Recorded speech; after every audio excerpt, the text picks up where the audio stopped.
Student class 8 chapter number 8 cell structure and function. Today we will discuss about the topic of part of cell.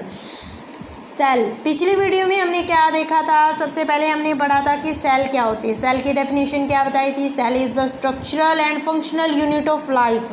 Structure का मतलब क्या होता है, हमारी पूरी बॉडी क्या है, हमारी पूरी बॉडी का स्ट्रक्चर किससे बना होता है, सेल से बना होता है। हमारे अंदर अलग अलग टाइप्स की सेल प्रेजेंट होती है जो अलग अलग फंक्शन करती है। फिर हमने देखा था कि सेल की डिस्कवरी रॉबर्ट हुक ने की थी और किस पे एक्सपेरिमेंट किया था ये भी देखा था। सेल की 2 टाइप्स होती हैं, एक यूनिसेलुलर एक मल्टी सेलुलर। यूनिसेलुलर क्या होता है, जिन ऑर्गेनिज्म की बॉडी एक सेल से बनी होती है उसको हम यूनिसेलुलर कहते हैं। और अगर मल्टी सेलुलर की बात करें, जिनकी बॉडी बहुत सारे सेल से बनी होती है उसको हम मल्टी सेलुलर कहते हैं। तो आज हम डिस्कस करेंगे सेल, पार्ट ऑफ सेल।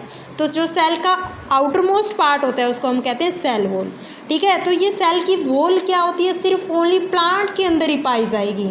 ध्यान से सुनना, ये बहुत इंपॉर्टेंट है, ये आगे तक आते हैं सेल के बारे में। तो जो आउटर मोस्ट पार्ट होता है सेल का वो होता है सेल वॉल। तो सेल वॉल क्या होती है, ओनली प्लांट्स के अंदर पाई जाती है, एनिमल सेल्स के अंदर प्रेजेंट नहीं होती। तो सेल वॉल का क्या फंक्शन आता है, एक तो ये हम सेल को शेप प्रोवाइड करवाती है। पहला फंक्शन क्या होता है उसका, शेप प्रोवाइड करवाती है। सेकंड क्या होता है, इसके अंदर वाली लेयर को क्या प्रोटेक्शन करती है। ठीक है, क्या करती है, प्रोटेक्टर। मतलब पहली करैक्टरिस्टिक्स तो ये है सेल वाल की, ये आउटर मोस्ट लेयर होती है सेल की।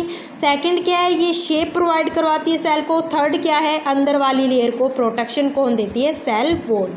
सेकंड आता है सेल की मेम्ब्रेन। सेल की मेम्ब्रेन प्लांट के अंदर भी पाई जाती है और एनिमल्स दोनों के अंदर पाई जाती है। ध्यान रखना, सेल की वॉल ओनली प्लांट्स के अंदर पाई जाती है, सेल मेम्ब्रेन प्लांट में भी पाई जाती है और एनिमल्स। सेल मेम्ब्रेन का क्या वर्क होता है, ये क्या है, एक तो बैरियर का काम करती है। मतलब क्या है, ना ही सेल को अंदर जाने देती है और ना ही सेल को बाहर जाने देती है। ठीक है, तो ना ही अंदर साइड आने देती, ना ही अंदर जाने देती, ना ही बाहर जाने देती। ठीक है, और कोई भी फॉरेन बैक्टीरिया, अगर कोई बाहर से बैक्टीरिया वगैरह आ जाती है तो उसको भी एंट्री नहीं करने देती।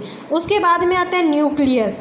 जैसे हमारा मोस्ट इम्पोर्टेंट पार्ट ब्रेन होता है, वैसे ही सेल का जो ब्रेन है वो कौन सा होता है, न्यूक्लियस।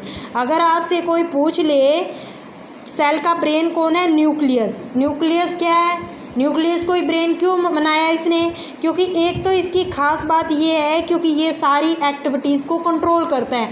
जैसे हमारे ब्रेन है वो सबसे इम्पोर्टेंट क्यों माना गया है, क्योंकि सारी एक्टिविटीज़ को कंट्रोल कौन करता है, ब्रेन। तो इसी तरह क्या है, जो सेल का ब्रेन है वो न्यूक्लियस है, वो सारी एक्टिविटीज़ को कंट्रोल करके रखता है। इस न्यूक्लियस के अंदर क्रोमोसोम्स पाए जाते हैं। क्रोमोसोम्स के अंदर क्या होते हैं, जीन। जीन आपको पता है, जो भी पेरेंट्स के जितने भी जीन होते हैं वो बच्चे में ट्रांसफ़र हो जाते हैं। ठीक है, तो इसके बाद में ये अंदर साइड होते हैं, ये क्या होता है, साइटोप्लाज्मा। साइटोप्लाज्मा एक जेली चिपचिपा सा सब्सटेंस होता है, चिपचिपा सा सब्सटेंस होता है। ठीक है, और इसके अंदर क्या पाए जाते हैं, कुछ वाटर, न्यूट्रिएंट्स वगैरह, कुछ साल्ट वगैरह पाए जाते हैं। तो मोस्ट इम्पोर्टेंट क्वेश्चन यही है कि ब्रेन कौन है सेल का, न्यूक्लियस है जो सारी एक्टिविटीज़ को कंट्रोल करके रखता है। ठीक है, तो ये साइटोप्लाज्मा होते हैं, इसके अंदर क्या है, जेली लाइक सब्सटेंस, कुछ न्यूट्रिएंट्स, वाटर, साल्ट वगैरह पाए जाते हैं। और क्रोमोसोम्स क्या कैरी करते हैं, जीन कैरी करते हैं, जो भी पेरेंट्स के जितने भी करैक्टर है वो बच्चे में आना। ठीक है, थैंक्स।